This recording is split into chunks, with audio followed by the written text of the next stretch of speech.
Assalamualaikum warahmatullahi wabarakatuh. Di sini kami akan menjelaskan analisis laporan keuangan tentang pengaruh rasio likuiditas, probabilitas, dan aktivitas terhadap perusahaan. Kami beranggotakan 5 orang. Yang pertama saya sendiri, Jaya Permana Kusuma dengan NIM 164. Yang kedua ada Lia Dayanti dengan NIM 166. Yang ketiga ada Chandra Wijaya dengan NIM 168. Yang keempat ada Reja Sania Ajahra dengan NIM 169. Yang kelima ada Padilla Putri Ramadhani dengan NIM 170. Yang keenam ada Muhammad Qori Mubarok dengan NIM 171. Pertama yang saya akan jelaskan yaitu struktur modal. Struktur modal merupakan imbangan antara modal asing atau hutang dengan modal sendiri. Teori struktur modal menjelaskan apakah ada pengaruh perubahan struktur modal terhadap nilai perusahaan.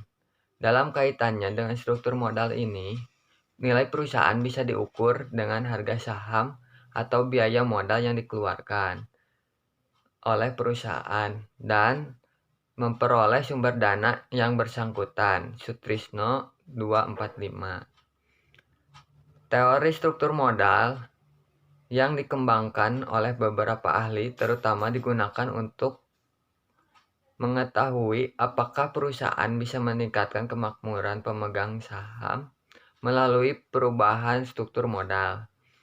Analisis struktur modal bisa dilakukan dengan melihat besarnya nilai perusahaan dan biaya modal.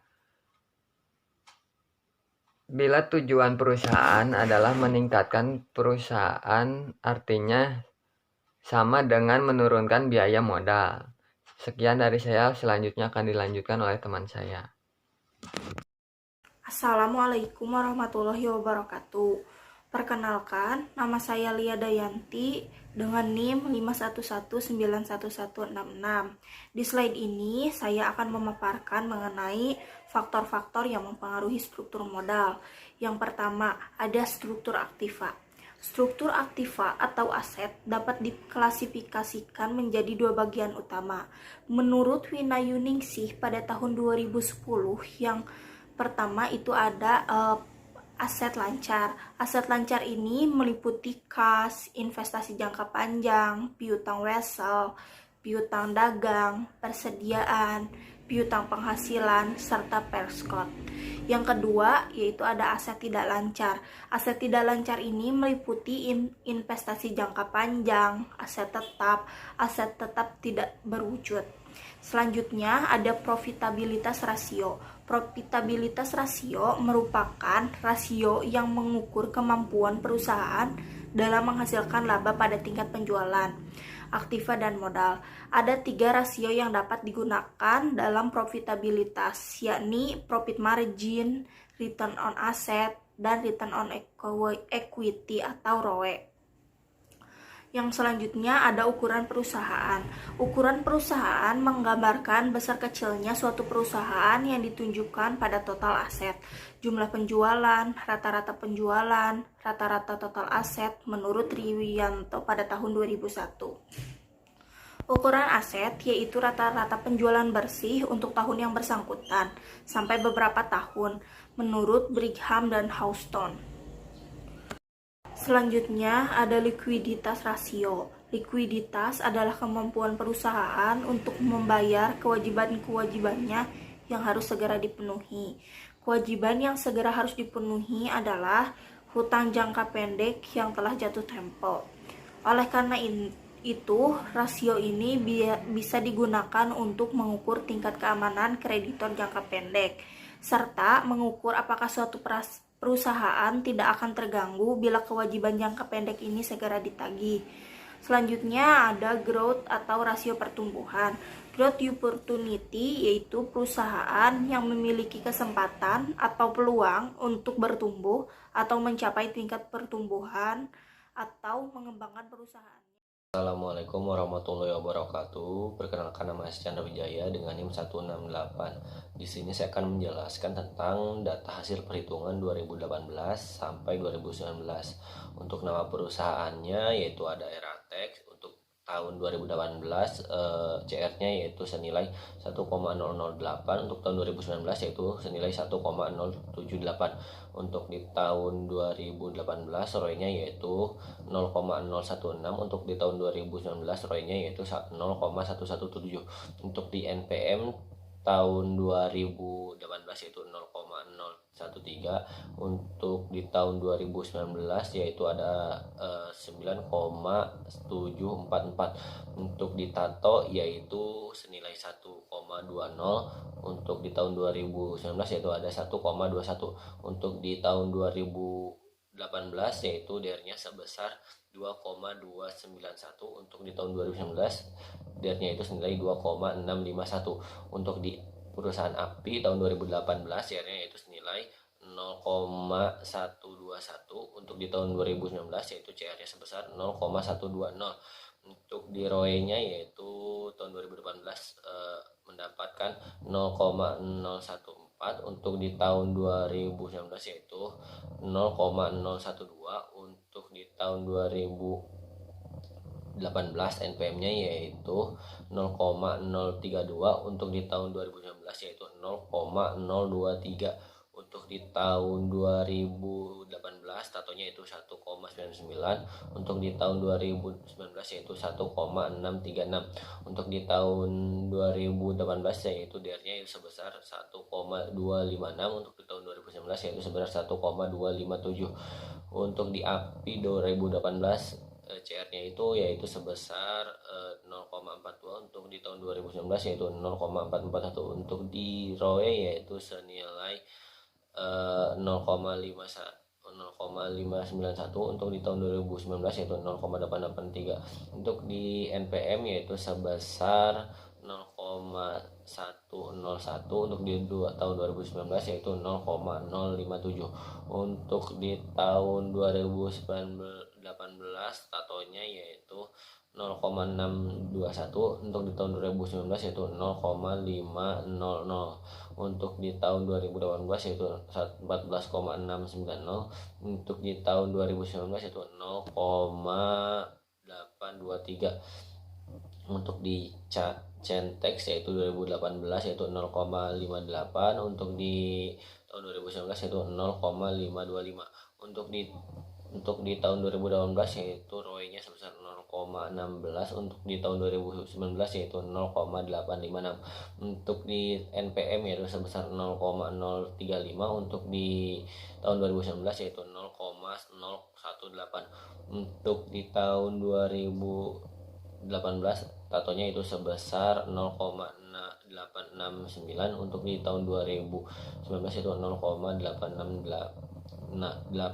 Untuk di tahun 2018 itu DR-nya itu sebesar 137,42, untuk tahun 2019 yaitu 19,055. Untuk di Argo yaitu tahun 2018 mendapatkan CR-nya sebesar 0,121, untuk di tahun 2019 yaitu 0,095. Untuk di tahun 2018 ROE-nya itu 0,092, untuk di tahun 2019 yaitu 0,75. Untuk di NPM tahun 2018 itu 0,154, untuk di tahun 2019 nya itu 0,94. Untuk di Tatonya yaitu tahun 2018 yaitu mendapatkan 0,351, untuk di tahun 2019 yaitu 0,228. Untuk di DR-nya yaitu memiliki nilai 2,013, untuk di tahun 2019 nya itu 1,981. Selanjutnya saya akan menjelaskan tentang data hasil perhitungan rata-rata.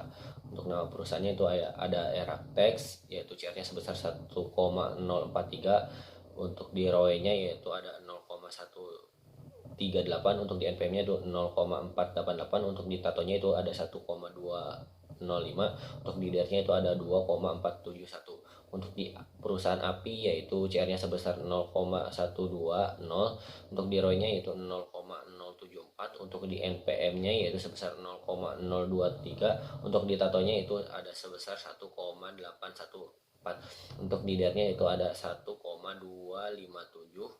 Untuk di perusahaan API yaitu CR-nya sebesar 0,430, untuk di ROE-nya itu sebesar 0,737, untuk di NPM-nya itu sebesar 0,079, untuk di TATO-nya yaitu sebesar 0,560, untuk di DIR-nya itu 12,757, untuk di Cantex yaitu perusahaan Cantex yaitu sebesar CR sebesar 0,552, untuk di ROE yaitu sebesar 0,508, untuk di NPM yaitu sebesar 0,027, untuk di TATO-nya itu sebesar 0,868, untuk di DIR-nya yaitu sebesar 78,238, untuk di Argo perusahaan Argo CR-nya itu sebesar 0,108, untuk di ROE-nya itu sebesar 0,086, untuk di NPM-nya itu sebesar 0,174, untuk di TATO-nya itu sebesar 0,289, untuk di DIR-nya itu sebesar 2,042. Selanjutnya saya akan menjelaskan tentang data hasil perhitungan variabel. Untuk keterangan yaitu jumlah, untuk CR-nya yaitu senilai 1,593, untuk di ROE-nya yaitu ada sebesar 1,543, untuk di NPM-nya itu ada sebesar 0,791, untuk di TATO-nya itu ada sebesar 4,736, untuk di DIR-nya yaitu ada sebesar 96,771, untuk rata-ratanya yaitu 0, untuk di CR-nya yaitu ada 0,3186, untuk rata-rata nilai ROE-nya yaitu sebesar 0,3086, untuk di NPM-nya yaitu sebesar 0,1582, untuk di TATO-nya itu ada sebesar 0,9472, untuk di DIR-nya itu sebesar nilai rata-ratanya sebesar 19,3542. Sekian pemaparan dari saya. Pemaparan selanjutnya akan dipresentasikan oleh rekan saya. Assalamualaikum. Assalamualaikum warahmatullahi wabarakatuh. Perkenalkan, nama saya Reza Sania Azhara dengan NIM belakang 169. Di sini saya akan melanjutkan pemaparan dari teman saya sebelumnya. Oke, di sini ada hasil dan pembahasan. Di mana dalam tabel ini konstanta yang didapatkan adalah 17,664, koefisien pengaruh CR terhadap struktur modal sebesar 45,056, kemudian koefisien pengaruh ROE terhadap struktur modal sebesar min 14,060, kemudian koefisien pengaruh NPM terhadap struktur modal sebesar min 5,184, dan yang terakhir koefisien pengaruh TATO terhadap struktur modal sebesar min 9,784. Dan selanjutnya ada T hitung. T hitung konstanta yaitu 0,377 dan signifikannya 0,721. Kemudian ada T hitung CR sebesar 0,722 dan signifikannya 0,503. Kemudian ada T hitung ROE sebesar min 251 dan signifikannya 0,811. Kemudian ada T hitung NPM, yaitu min 0,697 dan signifikannya 0,517. Kemudian yang terakhir ada T hitung TATO sebesar min 0,289 dan signifikannya 0,784. Selanjutnya ada tabel beta atau diagram mutlak, di mana CR ini sebesar 0,389, kemudian beta ROE sebesar min 0,118, kemudian beta NPM sebesar min 0,378, dan yang terakhir ada beta TATO sebesar min 0,132. Oke, selanjutnya model regresi yang digunakan yaitu Y sama dengan A ditambah B1X1 ditambah B2X2 ditambah B3X3 ditambah B4X4 ditambah E.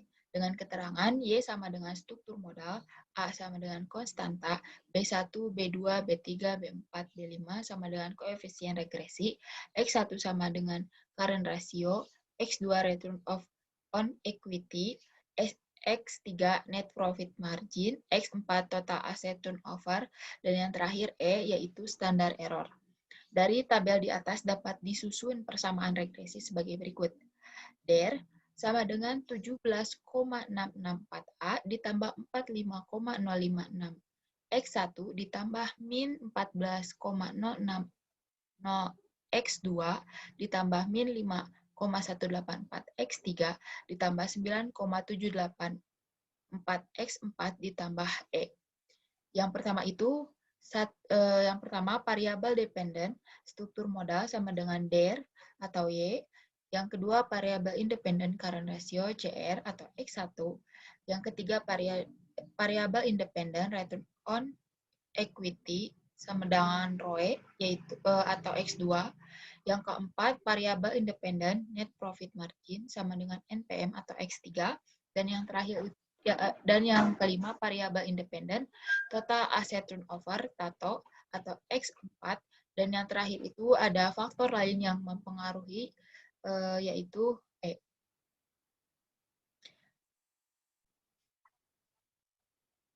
Sekian pemaparan dari saya.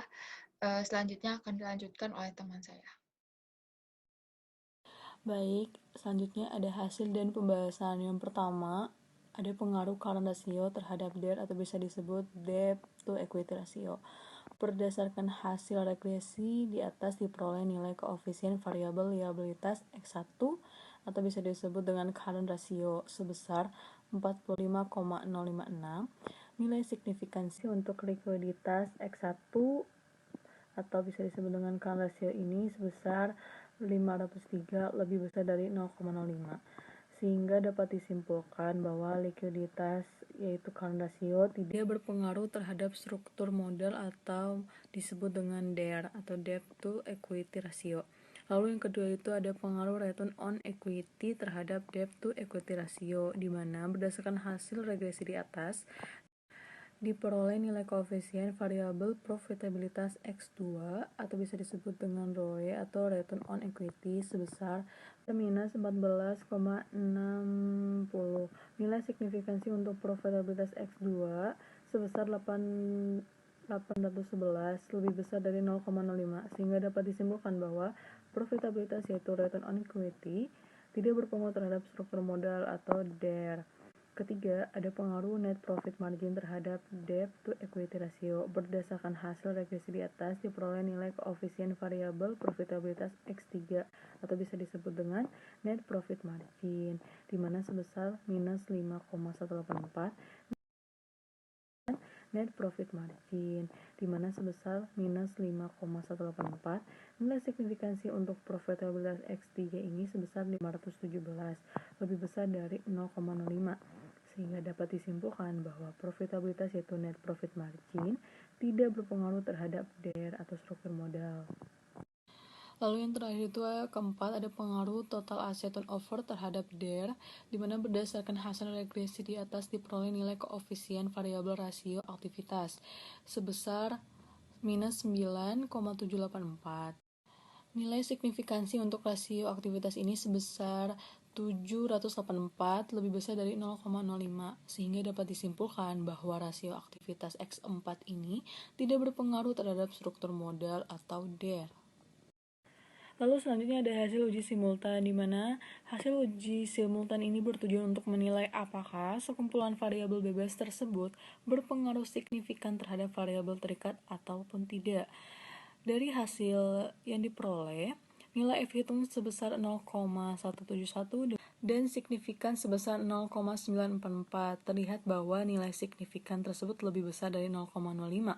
Hal ini menunjukkan bahwa current ratio, return on equity, net profit margin, total asset turnover itu secara simultan tidak berpengaruh terhadap struktur modal atau bisa disebut dengan DER di dalam perusahaan sektor manufaktur dengan subsektor tekstil.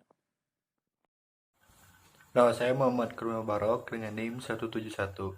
Nah, di sini saya akan membahas mengenai apa sih kesimpulan dari teman-teman saya yang tadi dipresentasikan.